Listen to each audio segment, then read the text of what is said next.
Hello everyone, आप सभी का स्वागत है मेरे यूट्यूब चैनल में।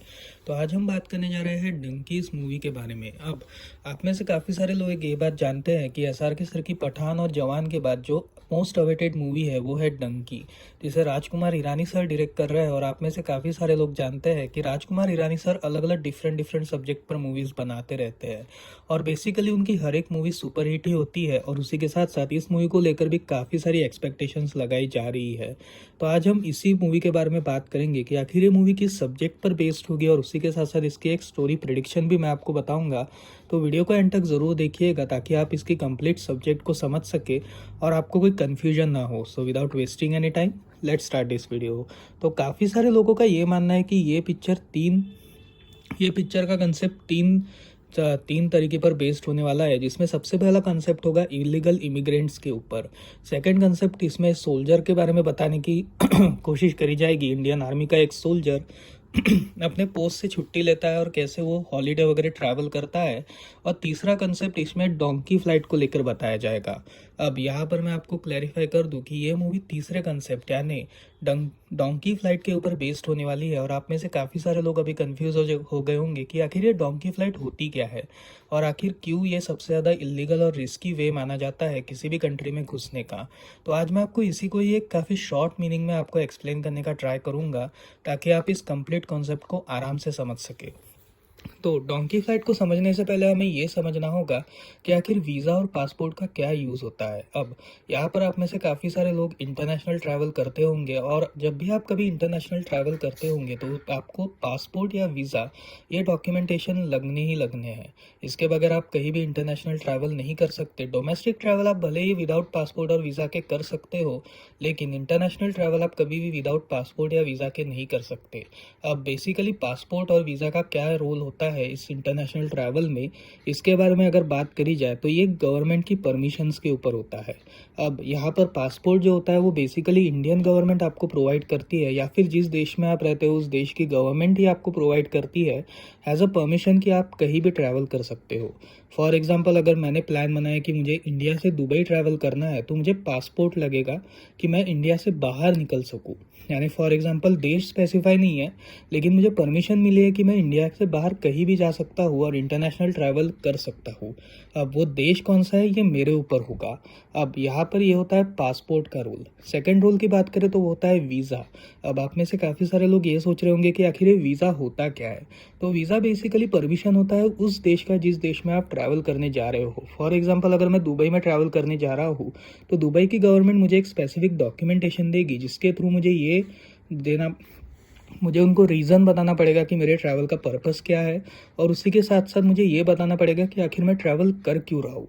और उसी के बेसिस पर वो मुझे वीज़ा का एक टाइप देगी, और उस वीज़ा के टाइप के साथ मैं कुछ दिनों के लिए उस देश में घूम सकता हूँ। मतलब ये एक तरह से उस देश की परमिशन होती है कि भाई आप इंटरनेशनली कहीं भी ट्रैवल कर सकते हो।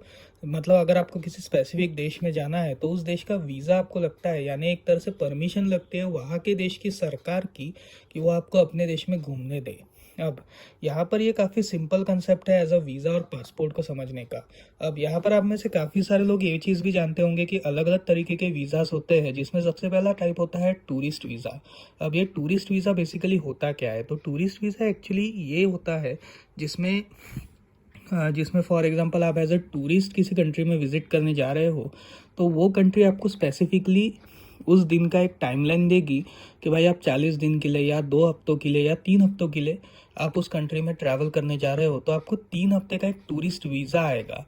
यानी उस वीज़ा के थ्रू आप कोई एजुकेशन या ये नहीं कर सकते, एजुकेशन या ऑफिस वर्क नहीं कर सकते, बल्कि आप एज अ टूरिस्ट उस कंट्री में घूम सकते हो। यानी आप किधर भी जा सकते हो, कौन सी भी जगह पे घूम सकते हो एज अ टूरिस्ट। मतलब बेसिकली आपको कोई भी राइट्स वगैरह नहीं दिए जाएंगे जो उस कंट्री के लोगों के पास है। दूसरा होता है एजुकेशन वीज़ा। अभी फॉर एग्जांपल अगर सपोज मुझे एक अमेरिकन कॉलेज में मुझे अपनी डिग्री कंप्लीट करनी है और मेरा वहाँ पे सिलेक्शन हो गया, तो वहाँ का जो कॉलेज है वो मेरा वीज़ा स्पॉन्सर करेगा। टूरिस्ट वीज़ा में फ़र्क ये होता है कि आपको खुद को अपना वीज़ा स्पॉन्सर करना पड़ता है, और एजुकेशनल वीज़ा में ये चीज़ होती है कि आप बेसिकली आपका कॉलेज आपका वो वीज़ा स्पॉन्सर करेगा। यानी फॉर एग्ज़ाम्पल अगर मैं कहीं यूएस में एजुकेशन करने जा रहा हूँ तो कॉलेज जो है, जिस कॉलेज के थ्रू मैं जा रहा हूँ, वो कॉलेज मेरा ये वीज़ा स्पॉन्सर करेगा और वो कॉलेज के थ्रू ही मैं आना जाना करूँगा। और अगर सपोज़ मेरा एकेडमिक स्कोर अच्छा रहा तो मेरे वीज़ा की लेंथ भी उतनी बढ़ाई जाएगी, यानी मेरी जो टाइमलाइन है, यानी जो ड्यूरेशन है, वो भी उतना बढ़ाया जाएगा as compare to my academics. अब यहाँ पर दूसरा वीज़ा होता है, यहाँ पर थर्ड वीज़ा होता है, वो है ऑफिस वीज़ा। अब यहाँ पर आप में से काफ़ी सारे लोग अगर सपोज़ फॉर एग्जांपल ऑफिस के किसी काम से इंटरनेशनल ट्रैवल कर रहे हो। अब मैं आपको एक किसी एग्जांपल से समझाता हूँ कि मैं अमेज़ॉन में काम करता हूँ और कल को अगर अमेज़ॉन ने एक प्रोजेक्ट हैंडल किया है कि भाई यूएस में एक प्रोजेक्ट है और उसके लिए अगर मुझे भेजा जा रहा है 1 साल के लिए, तो वहाँ पर जब मैं जाऊँगा और वहाँ पर जब मैं उस प्रोजेक्ट पे काम करूँगा, अगर वो प्रोजेक्ट वर्क करता है तो उस प्रोजेक्ट के प्रोग्रेस को देखते हुए मेरा जो कॉन्ट्रैक्ट है उस देश में, उस कॉन्ट्रैक्ट की ड्यूरेशन को थोड़ा एक्सटेंड कर दिया जाएगा। यानी फॉर एग्जांपल मैं 1 साल के बेसिस पर वहाँ पे गया हूँ, लेकिन उनको मेरा प्रोग्रेस पसंद आता है तो अमेज़ॉन उसे 2 साल का कर देगा, 3 साल का कर देगा। और ऐसा करते करते अगर सपोज़ मैंने 8 से 10 साल उस कंट्री में गुजार लिए तो वहाँ की कंट्री की मैं सिटीज़नशिप के लिए भी अप्लाई कर सकता हूँ। यानी एक तरह से मैं वहाँ के कंट्री के सिटीज़नशिप को अप्लाई कर सकता हूँ और मेरे पास ये राइट होगा, क्योंकि मैंने लगभग 8 साल उस कंट्री में गुजारे हैं, जिसकी वजह से मेरे पास 8 साल का तो वीज़ा है उस कंट्री के लिए। तो यही होता है ऑफिशियल वीज़ा। अब यहाँ पर और भी बहुत सारे टाइप्स होते हैं वीज़ाज़ के, लेकिन मैं उसमें घुसूंगा नहीं क्योंकि आपको काफ़ी हद तक कंफ्यूज कर देंगे और उसी के साथ साथ वो काफ़ी लेंदी भी हो जाएगा और वीडियो भी लंबी हो जाएगी। तो डायरेक्ट टॉपिक पर आते हैं कि आपको अभी पासपोर्ट और वीज़ा तो समझ गया होगा, तो अब बात करते हैं कि आखिर डोंकी फ़्लाइट क्या होती है। तो बेसिकली आप यूएस और कनाडा, इन दोनों देशों का वीज़ा लगना काफ़ी ज़्यादा हार्ड होता है क्योंकि इन दोनों में वेटिंग पीरियड बहुत ज़्यादा लंबा होता है। फॉर एग्जांपल अगर आप टूरिस्ट वीज़ा के लिए अप्लाई कर रहे हो या फिर आप ऑफिशियल या एजुकेशनल वीज़ा के लिए अप्लाई कर रहे हो, तो उसके थ्रेशोल्ड्स और उसी के साथ साथ उसकी जो रिक्वायरमेंट्स है वो काफ़ी ज़्यादा होती है। एजुकेशनल और ऑफिशियल वीज़ा में जो उनकी रिक्वायरमेंट्स है वो इतनी ज़्यादा होती है कि आपको इतनी ही सैलरी होनी चाहिए, और ये सारी चीज़ें होने की वजह से काफ़ी हद तक वीज़ास रिजेक्ट हो जाते हैं और टूरिस्ट वीज़ा में वेटिंग काफ़ी लंबी होती है, जिसकी वजह से जो एस्पिरेंट्स हैं, यानी जो बाहर के देशों में ट्रैवल करना चाहते हैं या फिर बाहर के देशों में सेटल होना चाहते हैं यूएस और कनाडा में, वो बेसिकली दो तरीके के रास्ते यूज़ करते हैं। एक तो लीगल वे, जिसमें आपको वेटिंग पीरियड सर्व करना पड़ेगा कि भाई 2 साल का वेटिंग पीरियड है, आपको 2 साल के वेटिंग पीरियड को कम्प्लीटली सर्व करना पड़ेगा ताकि आप 2 साल बाद उस कंट्री के वीज़ा के लिए अप्लाई कर सके। और उसमें कोई गारंटी नहीं है कि आपका वीज़ा लग ही जाएगा। फॉर एग्जांपल अगर कुछ भी गलत होता है तो आपका वीज़ा रिजेक्ट भी होने के चांसेस बहुत ज़्यादा हो जाते हैं।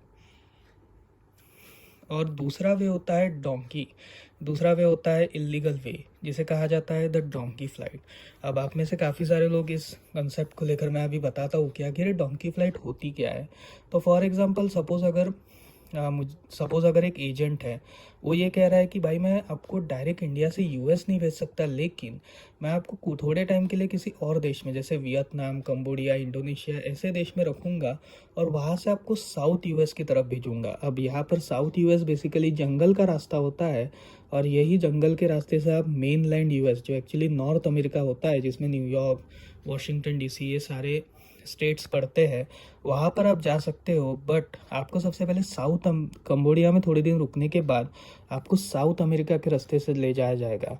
अब यहाँ पर इसे बेसिकली कहा जाता है डोंकी फ्लाइट। डोंकी फ्लाइट इसलिए इसे कहा जाता है बिकॉज इसका कोई वे नहीं रहता।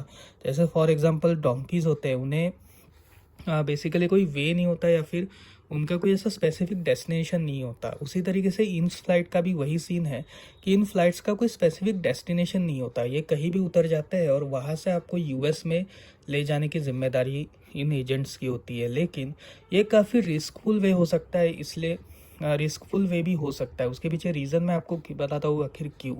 तो फॉर एग्जांपल काफ़ी हद तक किडनैपिंग्स और एक्सटॉर्शंस के रैकेट्स चलते हैं जो इन एजेंट्स के पास पहुँचते हैं, और ये एजेंट इनोसेंट लोगों का पैसा लेकर उन्हें कंबोडिया और इंडोनेशिया जैसे देशों में भेजते हैं, जिसके बाद ये एजेंट्स उनके साथ मारपीट करना, उनके पैसे एक्सटॉर्ट करना, ये सारी चीज़ें करते हैं।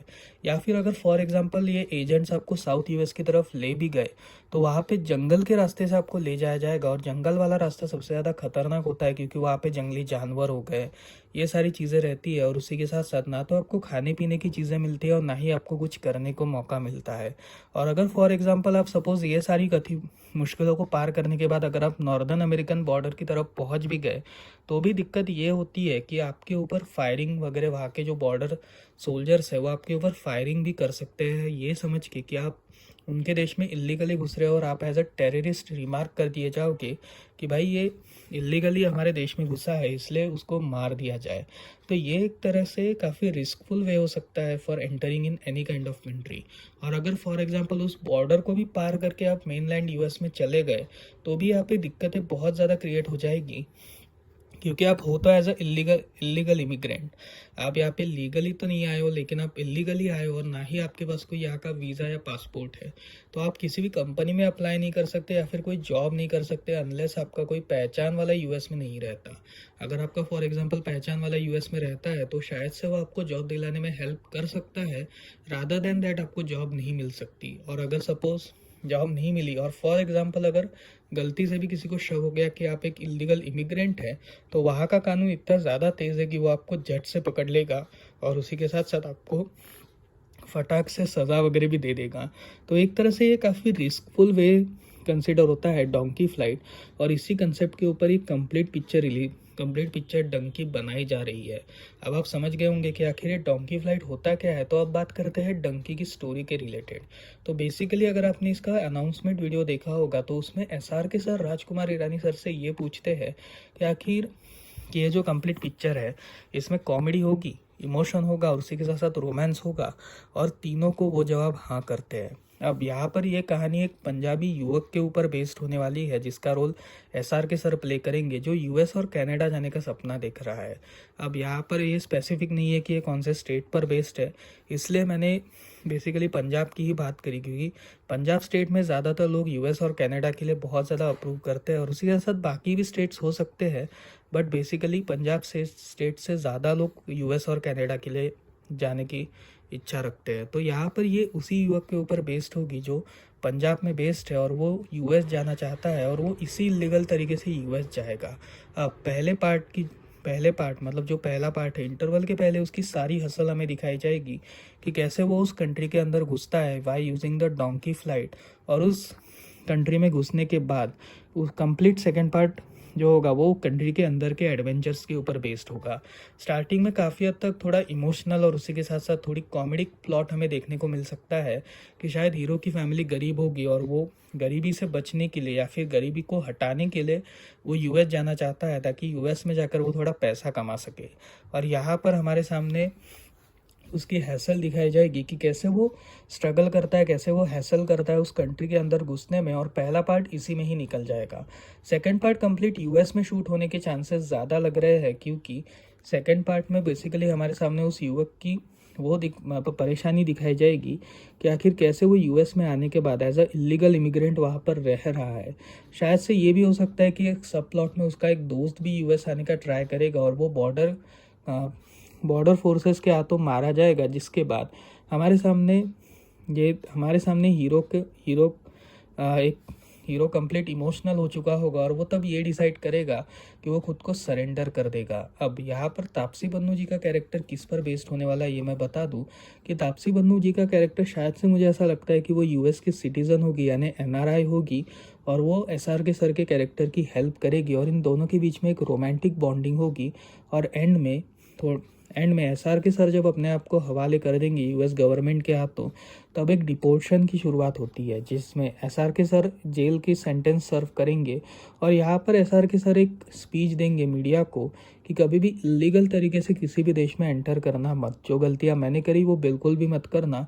और एक इमोशनल नोट के साथ ये कंप्लीट पिक्चर ख़त्म होगी। शायद से यही इसकी बेसिकली स्टोरी हो सकती है और ये सिर्फ एक प्रिडिक्शन है, मुझे भी नहीं पता इसकी एक्चुअल स्टोरी क्या होगी, बट सब्जेक्ट डोंकी फ्लाइट के ऊपर ही है तो शायद से इसी के ऊपर ये कंप्लीट पिक्चर बेस्ड होने वाली है।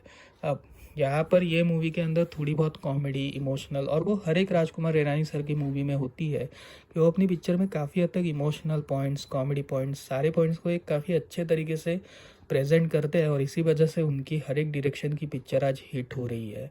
तो ये है कंप्लीट प्रेडिक्शन, स्टोरी प्रेडिक्शन इस डंकी मूवी का, और आखिर क्या होती है डोंकी फ्लाइट। अगर आपको वीडियो पसंद आए तो वीडियो को लाइक करिएगा और चैनल को सब्सक्राइब कर दीजिएगा। सो मिलता है अगली वीडियो में, तब तक के लिए बाय बाय।